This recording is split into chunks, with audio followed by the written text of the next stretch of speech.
जैसे कि देश के हाल इस समय चल रहे हैं, क्या लगता है इस देश को युद्ध की जरूरत है या बुद्ध की? क्या लगता है कि बुद्ध के सिद्धांत क्या कहते हैं? इसीलिए हम एक चर्चा करने के लिए बैठे हैं और हमारे साथ हैं बुद्ध के वंशज, जिन्हें हम बौद्ध भिक्षु डॉक्टर करुणाश्री राहुल जी कहते हैं। वो हमारे साथ में हैं। बनते जी वंदामी, आप सबका मंगल हो। बनते जी, हमें एक चीज बताइए, क्या बौद्ध धर्म के जो उनके मूल सिद्धांत हैं, करुणा, प्रज्ञा, समता, ये इस देश में किस तरीके से काम कर सकती है? क्या ये बुद्ध का देश है, यहाँ युद्ध की संभावना है? तो बुद्ध इसमें क्या कर सकते हैं, आप इसके बारे में? देखिए, अगर हम इतिहास को देखें और विशेष रूप से भारत को देखें, जब तक भारत में बुद्ध का विचार रहा, बुद्ध के मानने वाले लोग रहे, तब तक भारत में शांति भी थी, सुख भी था, धन संपदा भी थी, वैभव भी था। हम ज्ञान में भी उच्चतम पराकाष्ठा को छू रहे थे और देश विदेश के लोग यहाँ आकर के ज्ञान भी अर्जित कर रहे थे। अगर भारत को सोने की चिड़िया कहा जाता है तो बुद्ध काल ही था। तो बुद्ध की आवश्यकता तो भारत को ही नहीं, पूरे विश्व को है। बुद्ध केवल शांति से नहीं जाने जाते, शांति के साथ करुणा है, मैत्री है, बंधुता है, स्वतंत्रता है, न्याय है। ये धर्म के सभी सिद्धांत मानव कल्याण के लिए हैं। जहां तक भारत की बात करते हैं, भारत के संदर्भ में हम अगर बात करते हैं, तो आज देश में जो अराजकता का वातावरण बना हुआ है, हिंसक घटनाएं दिन प्रतिदिन बढ़ती जा रही हैं, मॉब लिंचिंग हो रही है, जाति के आधार पर, धर्म के आधार पर लोगों को सताया जाता है। ये सब इसलिए हो रहा है कि देश में विचारधारा जो है वो सांप्रदायिक हो गई। जो लोग मानवता में विश्वास नहीं करते, जो जन कल्याण में विश्वास नहीं करते, जो सारी शक्ति को अपने पास रखना चाहते हैं और देश के लोगों की प्रगति से उनका कोई सरोकार नहीं है, ऐसे लोग जब ताकतवर होते हैं तो वो युद्ध की ही बात करते हैं, वो समाज को बांटने की बात करते हैं, तोड़ने की बात करते हैं और समाज का मनोबल भी गिराने की बात करते हैं। ऐसे परिप्रेक्ष्य में बुद्ध हमें याद आते हैं, क्योंकि जब हम बुद्ध की बात करते हैं तो सबसे पहली बात तो यह समानता और बंधुता की बात होती है। जिस समाज में भाईचारा है, समानता का व्यवहार है, वहां समाज बहुत खुशहाल होता है। बुद्ध की अगर हम बात करें तो समानता और बंधुता के साथ जो करुणा का समावेश है, ये मानव के कल्याण की भावना से ओतप्रोत होता है। जब व्यक्ति दूसरों के दुख देख करके उसे सुख देने की कोशिश करता है, दुख से मुक्ति के मार्ग पर खुद चलता है, उसको प्रेरित करता है, साधन देता है, ये करुणा है। और करुणा जहां भी होगी वहां मानवता होगी, वहां लोगों का भला होगा। करुणा से ही मैत्री बनती है, मैत्री से सभी जीव जंतु भी खुशहाल होते हैं। तो बुद्ध का जो सिद्धांत है, समता है, बंधुता है, करुणा है, उसके साथ साथ स्वतंत्रता, न्याय, सबको स्वतंत्रता चाहिए, सबको न्याय चाहिए। तो इतना सुंदर दर्शन, इतना महत्वपूर्ण दर्शन अगर समाज की समझ में आता है, सरकार उस दर्शन को, सिद्धांत को जन कल्याण के लिए उपयोग करती है, तो स्वाभाविक रूप से शासन भी जन कल्याणकारी हो जाता है। बाबा साहब ने पद में भारत की परिसंकल्पना करते हुए, या यूं कहें कि भारत का संविधान लिखते हुए, सरकार को एक वेलफेयर गवर्नमेंट के रूप में ही स्थापित करने की कोशिश की। भारत का संविधान सरकार को एक कल्याणकारी सरकार की अवधारणा में बांधता है। सरकारें बनती हैं वो लोगों के कल्याण के लिए बनती हैं। जहां लोगों के कल्याण की बात आती है, उनकी समस्याओं के समाधान की बात आती है, या यूं कहें कि उनकी आवश्यकताओं की पूर्ति के लिए सरकार प्रयास करती है, जैसे शिक्षा है, स्वास्थ्य है, रोजगार है, या सुरक्षा है, मान सम्मान है, तो ये सारी चीजें समाज में शांति पैदा करती हैं।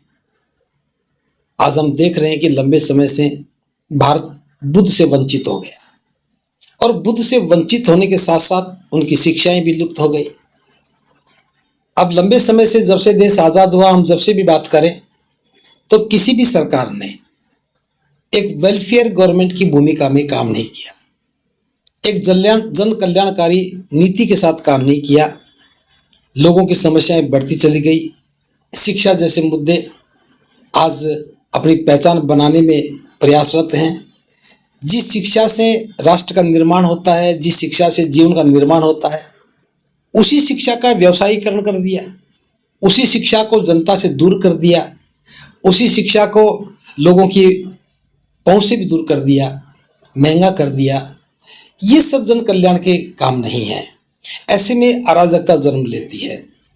जहाँ लोगों की अपेक्षाएं पूरी नहीं होती, युवाओं को रोजगार नहीं मिलता, उसकी आवश्यकताएं मुँह बाए खड़ी रहती हैं। ऐसे में एक अराजकता का माहौल बनता है। कुछ लोग अराजकता में प्रवेश करते हैं, समाज भयभीत हो जाता है और भयभीत समाज अपनी सुरक्षा के लिए युद्ध की बात करता है, लड़ने की बात करता है। लेकिन जहाँ सुख शांति समृद्धि होती है वहाँ भय नहीं रहता, और भय नहीं रहता तो शांति रहती है। तो मैं कह सकता हूँ आज देश को इस वातावरण में बुद्ध की जरूरत है, युद्ध की नहीं। क्योंकि जनता को शांति चाहिए, सुख चाहिए और समृद्धि चाहिए, और ये बुद्ध से ही आ सकती है। जैसे ही बनते ही आपने एक बात रखी है, मगर उस बात में मैं एक चीज जोड़ना चाहूंगा बाबा साहब की, कि बाबा साहब कहते हैं जिस विचार के विचारक मर जाएं वो विचार भी नष्ट हो जाता है। वो कहीं ना कहीं बाबा साहब को लगा कि बौद्ध धर्म को आगे बढ़ाना चाहिए, तो उन्होंने एक समाज को, एक देश के लोगों को यही प्रेरणा दी कि इस बौद्ध धर्म का प्रचार प्रसार करें। और वही चीज आज भी देखने को मिलती है कि पहले किताबों के माध्यम से लोगों के बीच में जाकर उन चीज़ों को बताया जाता था, मगर आज के समय में देखा जा रहा है कि लोग सोशल मीडिया का माध्यम से बौद्ध धर्म का प्रचार प्रसार करते हैं, पॉडकास्ट करते हैं, फेसबुक से लाइव करते हैं, बहुत सारी चीज़ें सोशल मीडिया की तरीके। क्या लगता है सोशल मीडिया से जो जानकारी उन तक पहुंच रही है, क्या वो सही हो सकती है या उसमें कुछ मिलावट भी की जा सकती है? देखिए, समय के साथ प्रचार के भी तौर तरीके बदल जाते हैं। बुद्ध के समय 2500 वर्ष पुरानी बात है। ना कुछ प्रिंटिंग थी, ना मीडिया था, ना टेक्नोलॉजी थी। तो घूम घूम करके एक जगह से दूसरी जगह जा करके ये लोग प्रचार करते थे। तो बुद्ध ने भिक्षुओं को ये दायित्व दिया कि आप जाओ, सभी समस्याओं से मुक्त होकर के, सभी बंधनों से मुक्त होकर के लोगों के कल्याण के लिए काम करो। उसके बाद समय बदला, बाबा साहब ने दीक्षा ली। तब बाबा साहब ने ये कहा कि धर्म के प्रचार का दायित्व उपासकों को भी निभाना चाहिए। जो भी ग्रस्त है, महिला या पुरुष, उसे भी धर्म प्रचार के लिए भूमिका निभानी चाहिए, प्रचार की भूमिका होना चाहिए। जैसे आज हम बात करें, आज बहुत कुछ बदल गया। आज से 10 साल 20 साल पहले लोग पुस्तकें पढ़ते थे, ज्ञान अर्जित करते थे। आज सारा समय मोबाइल के साथ बीतता है। अब मोबाइल में जो आ रहा है वो फेसबुक से, यूट्यूब से, व्हाट्सएप से या किसी भी प्लेटफॉर्म से जो आ रहा है, निश्चित रूप से वो ज्ञानवर्धक तो होता है। अब इसमें भी एक समस्या क्या आ गई कि पहले जो लोग जानते थे, जानकार थे, विद्वान थे, वो अपनी बात रखते थे। आज जो जानता नहीं वो लोगों को ज्ञान देने लग जाता है। जो धम्म को समझता नहीं वो धम्मगुरु बन जाता है। तो यहाँ स्वतंत्रता है, कोई कुछ भी करे, लेकिन भारत में जो एक जिम्मेदारी निभानी चाहिए थी बाबा साहब के अनुयायियों को, उन्हें प्रचारक बनना चाहिए था। उन्हें विधिवत रूप से धर्म का अध्ययन करना चाहिए था, धर्म को सीखना चाहिए था। लेकिन जो सीखते नहीं वो सिखाने में ही मशगूल हो गए। भिक्षु जो प्रचार की भूमिका में थे, आज वो संस्कारों में खप गए। तो तकनीकी युग के अंदर तकनीकी से बात तो होंगी। ये पॉडकास्ट है, सोशल मीडिया है, फेसबुक है, ये सब बुरे प्लेटफॉर्म नहीं हैं। बस थोड़ा सा सजगता इस बात की चाहिए, जो श्रोता है उसको समझना पड़ेगा कि किसका विचार सही है और कौन गलत है। जैसे मैं बात करूं, आज ही मैं सुन रहा था किसी तिब्बतन भिक्षु की। अगर कोई भी अम्बेडकराइट उन बातों को सुनता है तो यही कहेगा कि ये बुद्धिज्म नहीं है। अगर ये है तो हम स्वीकार नहीं करेंगे। तो स्वाभाविक बात है, जब बुद्धिज्म में हम चमत्कार डाल देंगे, बुद्धिज्म में जब हम कुछ ऐसी घटनाएं डाल देंगे जिनका यथार्थ से या वैज्ञानिकता से कोई सरोकार नहीं है, तो लोगों का विश्वास कमजोर होता है। तो समाज की चाहत आज सच्चाई की नहीं है, बस वो चमत्कार के पीछे भाग रहे हैं। ऐसे में तकनीकी का उपयोग करके एक सही दिशा में काम करना चाहिए, और इसमें सोशल मीडिया की, आप जैसे लोगों की एक बड़ी भूमिका हो सकती है कि छोटे संसाधनों में भी वो बड़े पैमाने पर लोगों तक बुद्ध का संदेश पहुंचा सकते हैं। इस प्रयास में आपकी भी एक भूमिका है, इसीलिए मैं भी साधुवाद ज्ञापित करता हूँ जी। तो ये बौद्ध समाज में शिक्षा, संगठन और नेतृत्व को मजबूत करने के लिए क्या करना चाहिए, उसकी क्या रणनीति होनी चाहिए? देखिए, रणनीति का विषय नहीं है, ये विषय तो नीतिगत ही है। जो तथागत ने हमें मार्ग दिया, जैसे बुद्ध हमारे शास्त्र हैं, भिक्षु ज्ञान के वाहक हैं, उपासक उनसे सीखते हैं, तो एक परंपरा है। उपासकों को भिक्षुओं का सम्मान करना चाहिए, भिक्षुओं से ज्ञान लेना चाहिए, भिक्षुओं की देशना सुननी चाहिए, और भिक्षुओं को भी ईमानदारी के साथ धर्म के लिए काम करना चाहिए, देशना देनी चाहिए, लोगों को कल्याणकारी मार्ग बताना चाहिए। यह श्रद्धा और विश्वास बहुत महत्वपूर्ण कड़ी है। लेकिन हम इस समय देख रहे हैं कि बौद्ध धर्म की बात तो लोग करते हैं, लेकिन विश्वास नहीं करते, ना बुद्ध पर करते हैं ना भिक्षु पर करते हैं। बुद्ध धर्म की जो बहुत सुंदर परंपराएं थी, उनकी भी बड़े पैमाने पर अवहेलना की जाती है। तो अज्ञानतावश कुछ लोग जो समाज का नेतृत्व करते हैं, वो गलत दिशा देने की कोशिश कर रहे हैं, जो अच्छी नहीं है। फिर भी मैं कहता हूं कि ये जो समय है, आज हमें एक बहुत बड़ी जिम्मेदारी मिली है। बाबा साहब की वजह से हम बुद्ध को समझ पाए, बुद्ध तक पहुंच पाए, और वहां जाने के बाद आज हमारी जिम्मेदारी बनती है कि हम बुद्ध का जो संदेश है, जो कल्याणकारी है, सबके भले के लिए, उसको जन जन तक पहुंचाने का काम करें, एक प्रचारक की भूमिका में काम करें। तो जो आपने कहा है कि दायित्व तो है, जिम्मेदारी तो सभी को निभानी चाहिए, उपासक भी, उपासिका भी, गृहस्थ भी, जो भी सब लोग हैं, उनको प्रचार प्रसार में भूमिका निभानी चाहिए। जैसे कि डॉक्टर B.R. अम्बेडकर बौद्ध धर्म के संबंधित विचार की जो नई पीढ़ियां आ रही हैं, उनको किस तरीके से ढंग से सही मार्ग पर लेके जाए। देखिए, जो आपने अभी बात कही, पिछले प्रश्न में आपने उठाया था कि अगर विचार का कोई समर्थक ना हो, चिंतन ना करें या उपयोग ना करें, विचार नष्ट हो जाता है। ऐसी जो ये पीढ़ी है, इसको भी सही दिशा देने के लिए एक महत्वपूर्ण व्यवस्था चाहिए, जो देश में नहीं है। और इसी व्यवस्था के लिए कि सही विचार लोगों तक जाए, शोध भी हो, लेखन भी हो, सोशल मीडिया के माध्यम से देशनाएं भी सुंदर हों, और एक सही दिशा में ऑथेंटिक बात, जो सत्य पर आधारित बात है, वो लोगों तक जानी चाहिए। और उसके लिए आप जानते हैं कि धम्मभूमि ने अलीगढ़ में एक राष्ट्रीय केंद्र की अवधारणा पर काम करना शुरू किया है। वहाँ 22 बीघा जमीन लेकर के निर्माण कार्य चल रहा है, और वहाँ जो आप पूछ रहे हैं वो सब चीज़ें वहाँ होंगी। वहाँ शोध भी करेंगे BRC के माध्यम से। आज भी हर रोज़ गूगल मीट पर शाम को 8 से 9 बजे तक चर्चा होती है। उस डॉक्यूमेंटेशन को हम बड़ सहज कर रखे हुए हैं। वो डॉक्यूमेंटेशन हमारे लिए एक अनमोल खजाना है, 3 साल से वो चल रहा है। तो ऐसे ही जो अभी अलीगढ़ में जो केंद्र बन रहा है, ये केंद्र इस आपके इस प्रश्न का उत्तर देगा। वहाँ लोगों को सिखाया जाएगा बोलना कैसे है, बैठना कैसे है, आचरण कैसा होना चाहिए, व्यवहार कैसा होना चाहिए, धर्म की शिक्षाओं को कैसे आचरण में उतारें, ध्यान के माध्यम से कैसे अपने चित्त को निर्मल करें। ये बहुत व्यवहारिक बातें हैं जो बिना संस्थान के संभव नहीं हो सकती। तो एक अच्छा करैक्टर निर्माण करके, एक अच्छा व्यक्तित्व निर्माण करके, एक अच्छी सोच के साथ लोगों को तैयार करके, अच्छे भिक्षु बना करके हम इस समस्या का समाधान कर सकते हैं। जैसे कि बाबा साहब ने बोला है और लोग खुद भी किया है कि मैं हिंदू धर्म में पैदा हुआ, ये मेरे बस की बात नहीं, मगर मैं हिंदू धर्म में मरूंगा नहीं। ऐसा उनको ऐसा क्या लगा कि उन्हें बौद्ध धर्म ही अपनाना चाहिए, और उन्होंने अपना ही जो हिंदू धर्म था उसको त्याग दिया। और भविष्य में ये चीज़ देखी भी जाती है, कहीं भी कुछ ही बात होती है कि नहीं भाई, हमने बाबा साहब को माना है और आज से हम हिंदू नहीं है, और बाबा साहब ने जिस मार्ग पे हमें ले जाए आज हम बौद्ध धर्म को स्वीकार करते हैं। इसको क्या देखते देखिए, समय के साथ साथ शब्दों का महत्व बदलता रहता है। बाबा साहब ने एक मार्ग चुनना था, क्योंकि वो उस गलत व्यवस्था से मुक्त होना चाहते थे। तो उन्होंने अध्ययन किया, जानने की कोशिश की कि हमारा कौन सा मार्ग होना चाहिए। तो बाबा साहब ने दीक्षा लेने के बाद अगले दिन 15 अक्टूबर को 1956 में जब अपना संदेश दिया है लोगों को, तो शुरुआत वो यहीं से करते हैं कि मैंने बुद्ध को क्यों पसंद किया, मैं बुद्ध को क्यों पसंद करता हूं।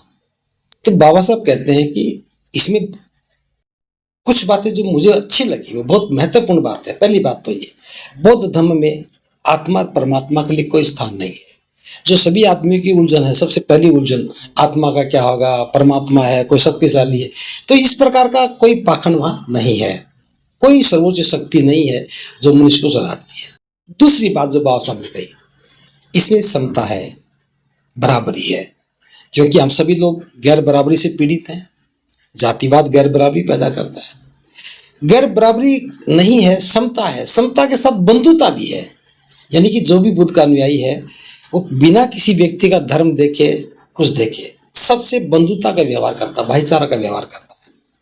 इसमें करुणा का आधार है, ये स्वतंत्रता का समर्थक है, और न्याय की अवधारणा इस धर्म में है कि किसी के साथ अन्याय ना हो। तो इन सिद्धांतों के आधार पर मैं बुद्ध को पसंद करता हूं, इसलिए मैंने बौद्ध धर्म को चुना है। दूसरी बात इसमें एक और महत्वपूर्ण है, अपने वक्तव्य में बाबा साहब कहते हैं कि आज मैं बेहद खुश हूं, बहुत खुश हूं,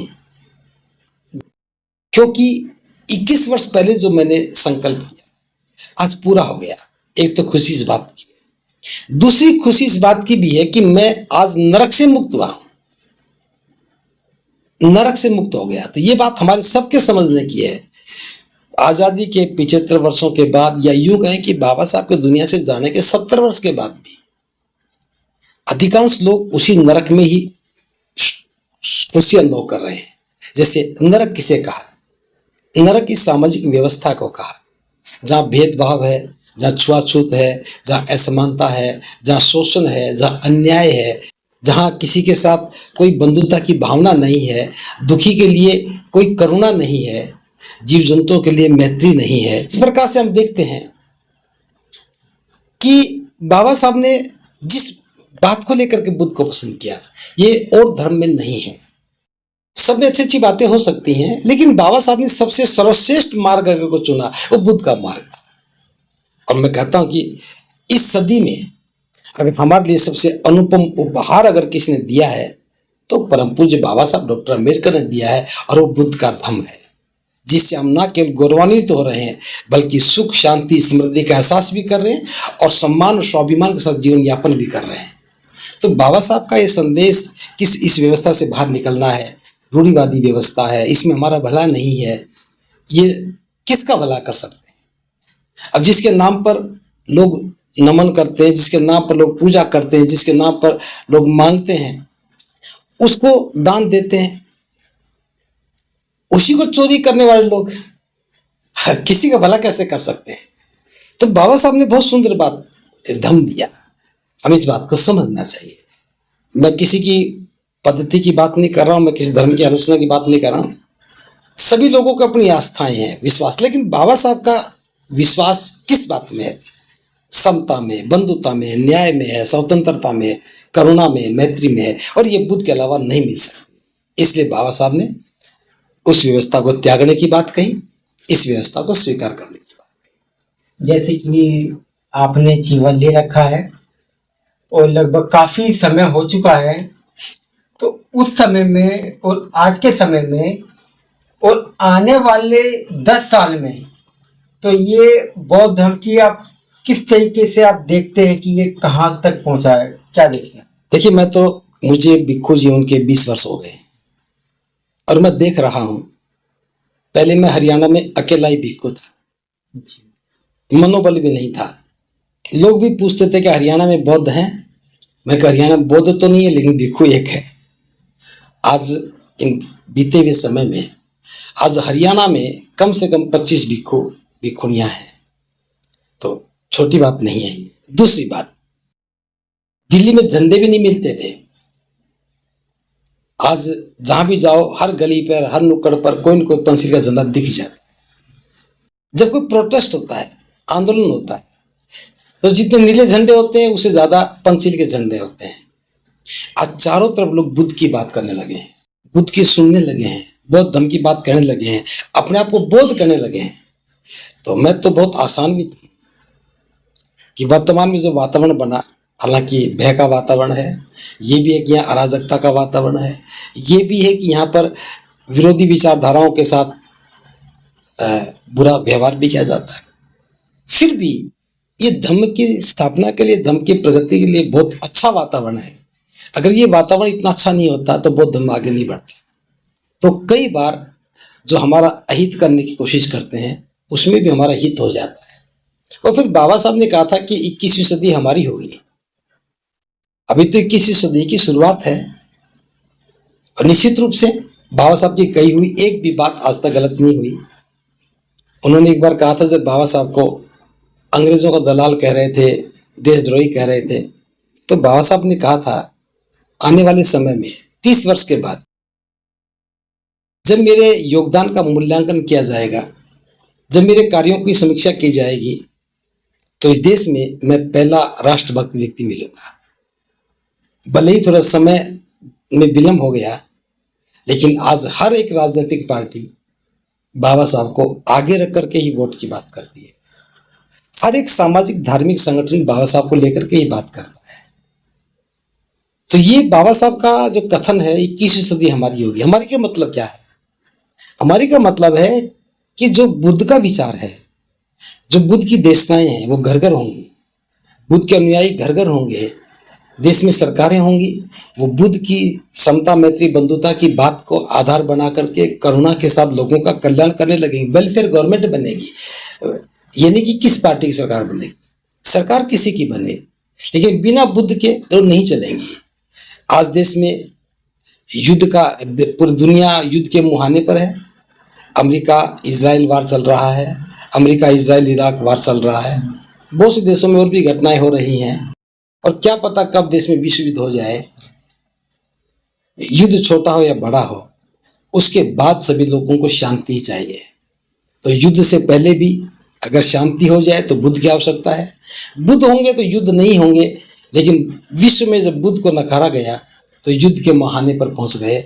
21वीं सदी में हमें लगता है कि पूरी दुनिया बुद्ध को स्वीकार करेगी और शांति, करुणा, मैत्री के अलावा और क्या कल्याणकारी हो सकता है, बस इस पर विचार करेगी। सत्ता, शक्ति से दूर हट करके कल्याण की बात सबकी समझ में आने लगेगी। तो ये सदी बाबा साहब के अनुसार हमारी होगी। और मैं तो देख रहा हूँ कि बौद्ध धर्म का भविष्य बहुत उज्जवल है।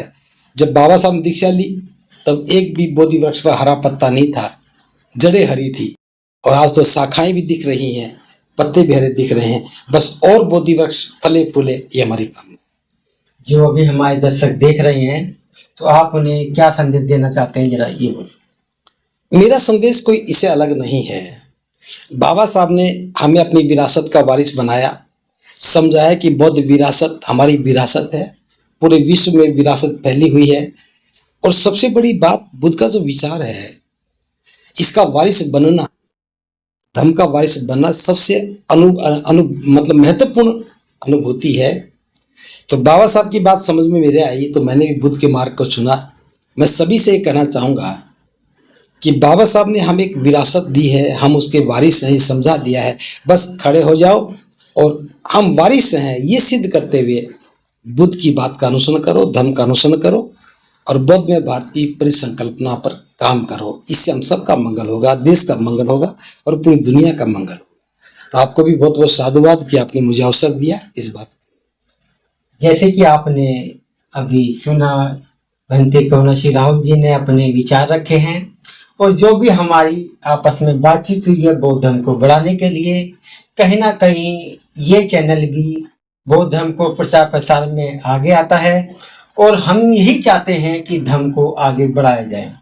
तो आपको लगता है कि इस समय जो बुद्ध के विचारों पे जो बात हुई है वो गलत है या सही, इसका निर्णय आप लेना चाहते हैं तो हमें ज़रूर कमेंट बॉक्स में जरूर बताएं कि जिससे हम आने वाले समय में भंत जी से उन बातों पर विचार किया जा सके। तो दोस्तों, आप हमें इस चैनल को फॉलो करें और चैनल को सब्सक्राइब करें, लाइक करें, शेयर करें। अब अगली बार हम दोबारा मिलते हैं। नमो बुद्धाय, जय भीम। नमो बुद्धाय।